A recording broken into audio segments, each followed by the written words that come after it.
as you can hear, a rooster in the morning. This is Monday, June 18th, 2025. It's about 8:47 in the morning. We're reporting from Northeast Texas in an undisclosed location. But if you look hard enough, you will find the location by a lot of the clues on the TikTok channel. Yesterday was Father's Day. Maybe another day to anyone else, but my father is still around. I'm very blessed to have him in my life. We took a little trip out even into deeper East Texas yesterday. Now, I'm not originally from East Texas. I am a 6th generation Texan. But we took a trip out even deeper into East Texas, into a small town I would have never have heard of, except for the fact that I read about it in a newspaper that was more than 100 years old. A town called Avenger, which is about a 300 or 400 person town close to another small town called Hughes Springs. Hughes Springs is like 1,500 people. But what brought us there yesterday was that among a lot of the research that I've done, I look at a website called findagrave.com, and I was interested in finding out the history of the house that we live in here in East Texas. This was 4 years ago. I started doing a lot of deep research and found the builder of the house and found out that this guy was an extremely charismatic individual who built a business from scratch. He built a soda bottling plant. So he was a soda bottling plant entrepreneur at the turn of the century, from 1900 until 1926. And in 1926, he sold that bottling plant, and they changed the name to, well, it became a Coca-Cola bottling plant under the same name as the city. And then for the next 75 years, it actually employed hundreds of people, and it only closed something like in early 2000 or 2001. And so I found the parents of this guy that built the house that we live in. I found his parents' gravesite. And so I kind of wanted to learn more about him. I wanted to go through his parents. I wanted to go and check out I think they have a Carnegie Library in the area. But since it was a Sunday, the only thing we could do was, find the gravesite to see if there was any extra clues on this guy's history. His parents apparently came to Texas when Texas was its own country, an independent country. So that was sometime between, I think, 1834 and 1843, I believe. But his dad's name was John Mitchell, and his mom's name was Aaliyah. Kind of an interesting name for early 1800s. But he was born in 1812, so it's a long time ago, almost in the 1700s. And he lived until 1880. And his gravesite is still well maintained. It actually had a little bit of bling on it. It had kind of the extra rocks in order to support the grave a little bit better. So apparently maybe he had a little bit of cash, or he was just well honored and respected. So I can appreciate that. Reading articles that his son wrote, Winfield Scott Mitchell, from about 1905, 1906 until the late 1930s. This guy had written letters to the editor. He was doing advertising for his bottling company. it was extremely fascinating because newspapers during that time, really not much has changed. It's just changed mediums. So people would send in things to the newspaper that seemed mundane, even like so-and-so visited so-and-so and had tea. And so things would always go to the newspaper, similar to, say, Facebook or social media, where people just post their status. It was, I remember seeing an advertisement that from a newspaper publisher that said, it's your duty to make sure you tell the newspaper if you have a serviceman visit your home. And even into, I think, the early 1980s, I can read newspapers of when I had a birthday party and had 5 or 6 friends over for my 3rd or 4th birthday party at the city park. And, you know, they would just put a little blurb in there about what happened. So these, you know, newspapers used to be extremely communal, not just reporting the people that have been arrested and the sports teams, but real slice of life stuff. So back to this guy, his name is Captain Mitchell. He was a Civil War veteran, and for the South, but he was living in the South, and so some people say it was more about states' rights. I don't know. Of course, it's lost in the annals of time, in the memory hole. Only the victors write history, right? So, but I started researching the guys a couple years ago, found some great images, some great pictures. I will soon enough try and go back to the Historical Society and get a scanned version of this guy's headshot. Wonderful long beard he had, and we'll put it up in the house in order to honor him. We do honor him with the name of our Airbnb. We call it the Historic Mitchell House. His last name is Mitchell. It's not our last name. And back then in the newspapers, they used to, you wanted to make sure you knew someone's first and middle name, because a lot of times they would use their first and middle initial. And one of the first things I found with his name tied to the address where we live was a big advertisement. It was like a Christmas ad from 1916. And it was advertising Coca-Cola, because that's what he would bottle. He did not only bottle Coca-Cola, he was bottling all kinds of other sodas during that time, during the great soda race of the United States. But he was basically saying, thank you, for the town for supporting our business and been very successful, blah, blah, blah, all these things. And it seemed like a pivotal moment in his business, because that year was when he built the house that we live in now.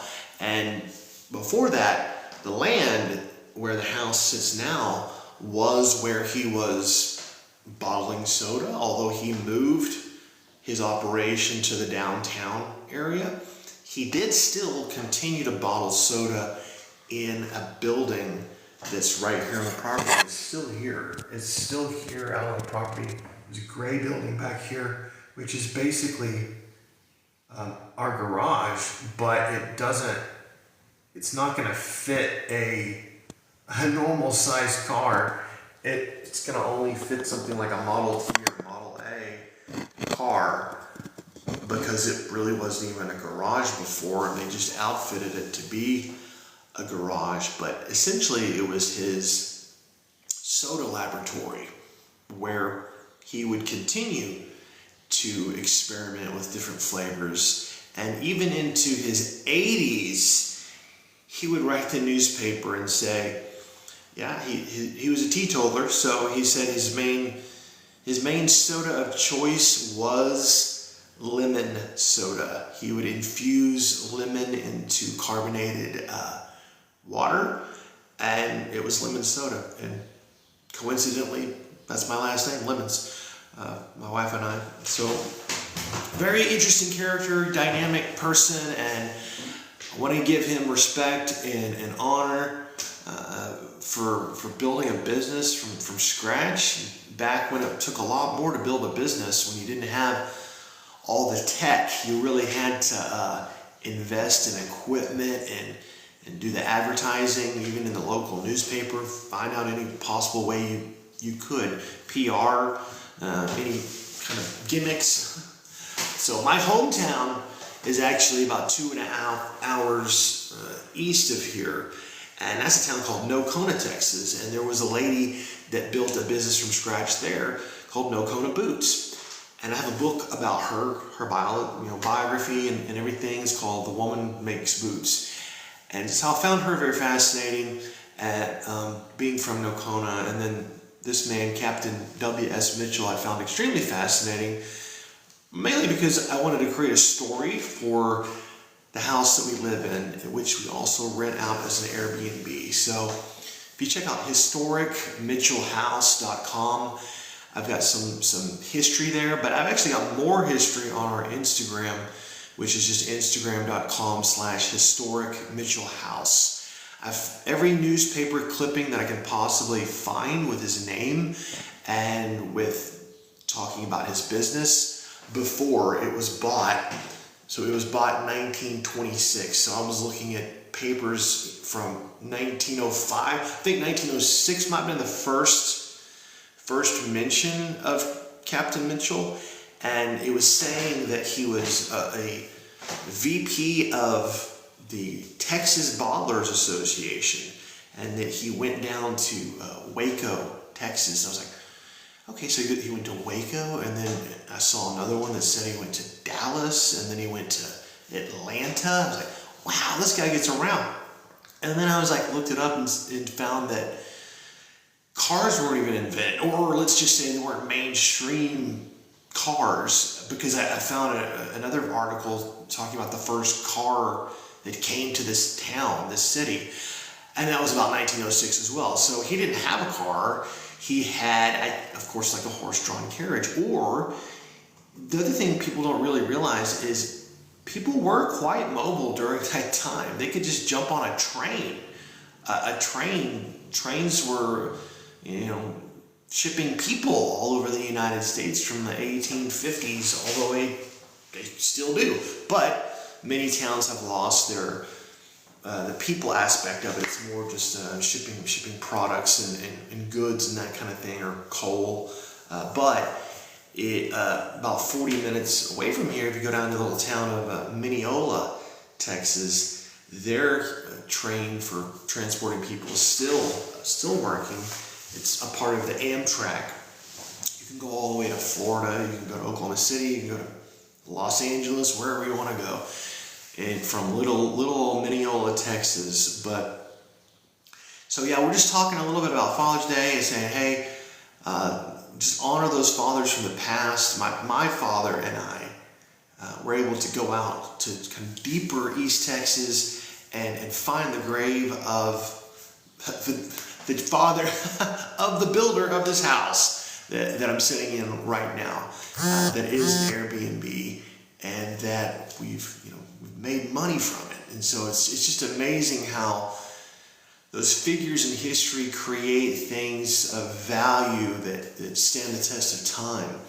And he really was he was a man of faith, and he sort of said that kind of stuff in his articles, and he exuded that presence through his personality.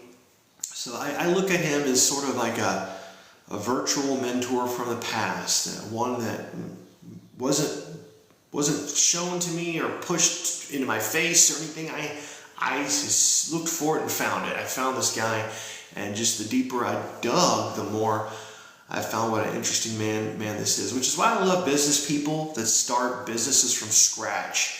To me, they are the salt of the earth.